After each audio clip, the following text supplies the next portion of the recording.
Muy buenos días, tardes, noches, según sea el horario en que esté usted viendo este video. En esta oportunidad, quisiera mencionar una singularidad que tiene la historia cuando se escribe desde Jalisco.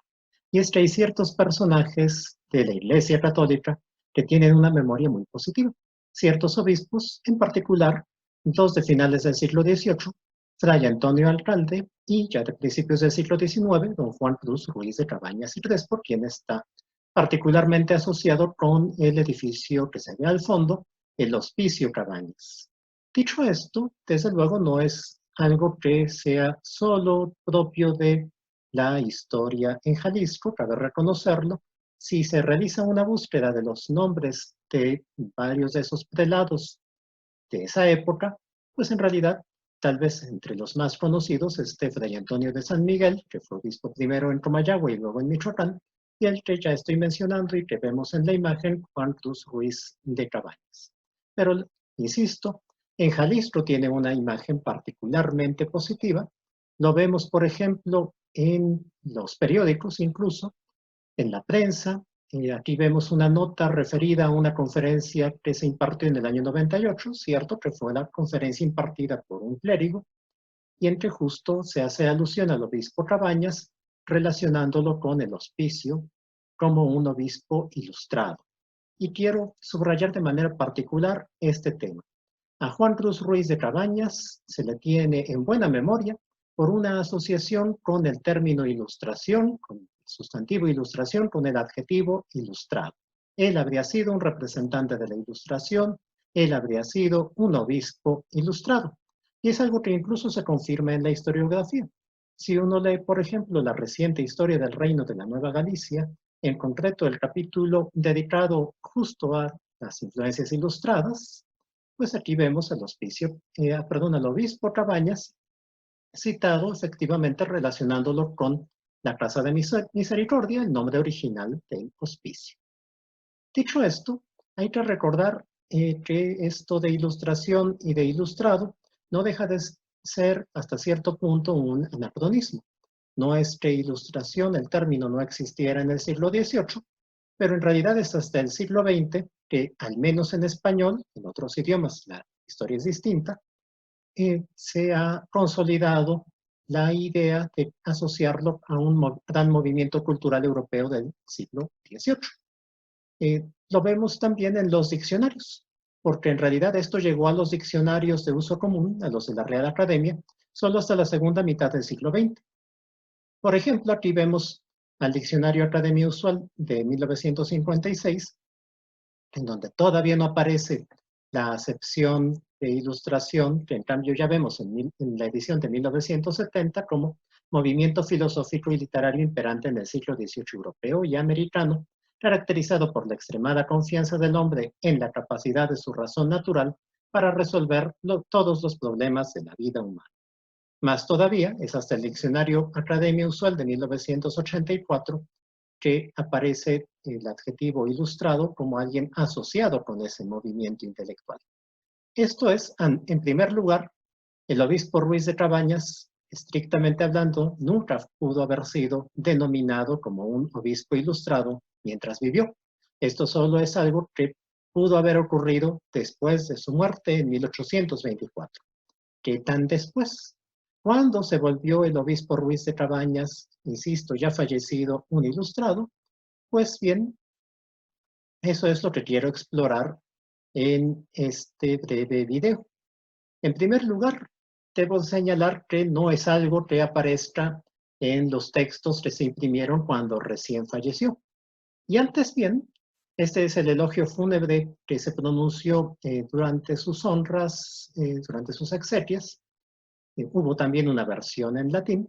Y en ambos textos, si en algo se insiste, es en que Ruiz de Cabañas era enemigo de la filosofía malentendida, que era en cambio el término que, al menos en español, era filosofía, perdón, es en específico, era asociado con la que nosotros, a partir del siglo XX, hemos venido a llamar la Ilustración. De hecho, el autor de este elogio fúnebre llegó a escribir que el obispo Ruiz de Cabañas solo recorría sus pestilentes páginas, las obras de los filósofos, las obras de los ilustrados, para descubrir sus engaños. En ese sentido, hay que arrancar de que en un primer momento, cuando recién fallece, cuando se hace el balance de toda su vida, el obispo Ruiz de Cabañas, lejos de ser un obispo ilustrado, es un obispo antifilosófico.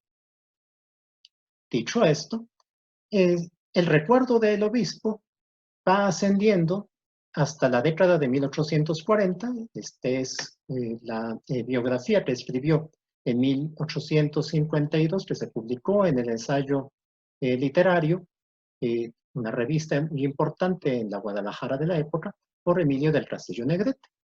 Entonces, en estos mediados del siglo XIX, el obispo Cabañas comienza a ser recordado por la asociación con el hospicio, de manera bastante positiva, cada vez más ascendente. El obispo se vuelve el tierno Cabañas, el caritativo Cabañas.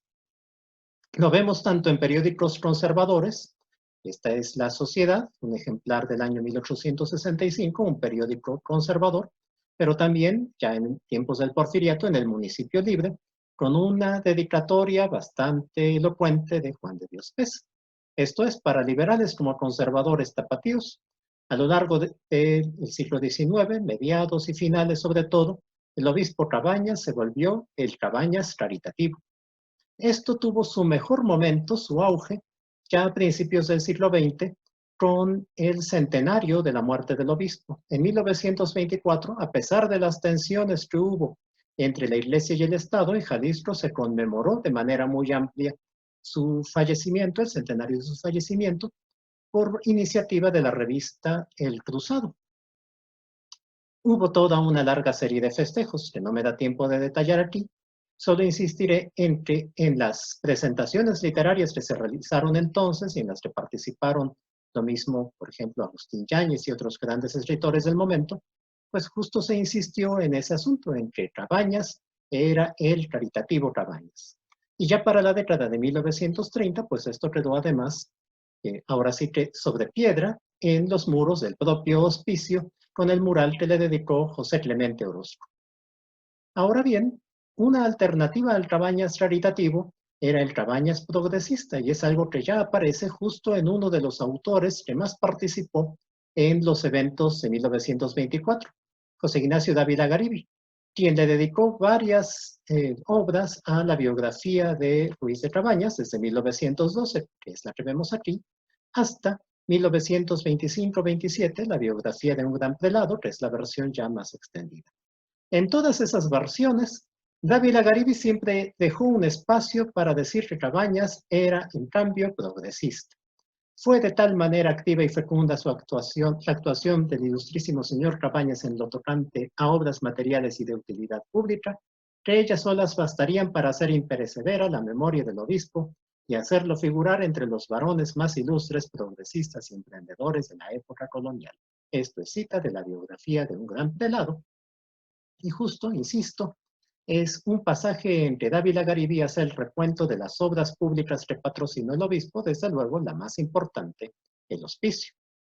Ya para los años, ya mediados del siglo XX, es cuando aparece, cuando realmente se vuelve un ilustrado, de la pluma de historiadores como Ernesto de la Torre Villar, quien ya en este breve texto aparecido, breve artículo aparecido en la revista Historia Mexicana, ya una revista profesional propia del mundo académico mexicano contemporáneo, revista del Colegio de México, en 1953 publica este artículo, Colonia y República Ilustradas, en donde, retomando la obra de un historiador francés, Paul Lazare, utiliza el término catolicismo ilustrado para referirse a ciertos personajes católicos, desde luego, autoridades eclesiásticas inclusive, que asocia con el movimiento de la Ilustración. La asociación es bastante clara, esto es una cita de ese texto. El establecimiento de academias, museos, jardines botánicos, así como también la creación de asilos, hospitales y hospicios, revelaba la liga que existió entre las ideas de las luces. Aquí las luces son ya la Ilustración, en el sentido, insisto, que se le ha dado en español en el siglo XX, con los más puros principios del catolicismo. Dicho todo esto, ¿qué tanto podemos todavía hoy seguir diciendo que Cabañas era efectivamente un ilustrado? Pues bien, yo quisiera señalar al menos, aunque desde luego es un tema que requeriría un análisis bastante amplio, pues por lo menos mencionar la carta pastoral de 1795 que publicó todavía siendo obispo titular de Nicaragua. Nunca pisó esa diócesis, pero justo antes de ser obispo de Guadalajara fue obispo titular de Nicaragua.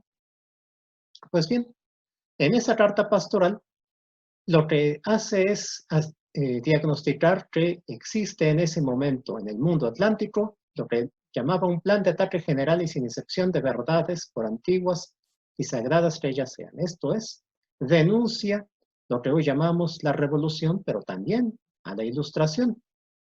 Para hacerle frente a esa filosofía malentendida, como también le llamó, pues era necesario para él educar, pero no en el sentido de desarrollar al individuo de la manera en que lo trataban de hacer los ilustrados, sino educar en la ciencia de Jesucristo. Esto es, fortalecer la educación católica frente, decía, a una filosofía de los sentidos más que de la razón, que es una de las acusaciones que se hace a los ilustrados de finales del siglo XVIII. Y esto, desde luego, es algo que, si bien, vaya, no es como que en la carta pastoral se haya podido decir que se trataba de un plan que iba a ejecutar una vez llegado a Guadalajara, pero al menos a mí me parece que es un texto claramente programático de lo que él trataba de hacer como obispo. Y en uno de los documentos más célebres de su gestión, sus mandatos del año 1797, de alguna manera puede verse que está haciendo realidad eso que enunciaba desde la Carta Pastoral de 1795. En esos mandatos impulsó de manera muy sistemática la formación del clero y el uso del clero como un instrumento para vigilar a la población, para formarla de manera más eficiente en el conocimiento del catolicismo para que no cayeran en la tentación, o sea, entre comillas, de seguir las tendencias derivadas de la Ilustración y de la Revolución Francesa, diríamos hoy.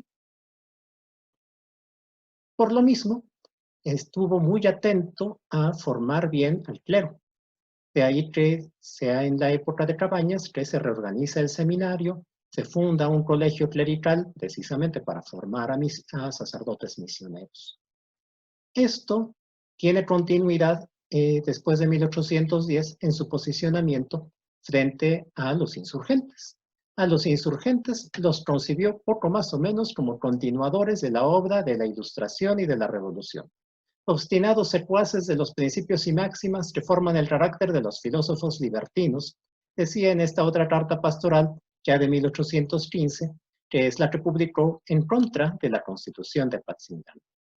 Y por ello, tal vez es entendible que en 1820, cuando en la propia península ibérica aparece un movimiento que lleva al poder un sector de las élites que es favorable al liberalismo, digamos, pues Ruiz de Cabañas empieza a cambiar de postura y terminará favoreciendo la independencia, favoreciendo el plan de Iguala como una alternativa precisamente, o al menos es lo que suponemos, en parte la historiografía ha trabajado un poco al respecto, a Iturbide, la monarquía de Iturbide como una alternativa posible ante el ascenso de esa filosofía libertina que tanto había tratado de combatir a todo lo largo de su pontificado.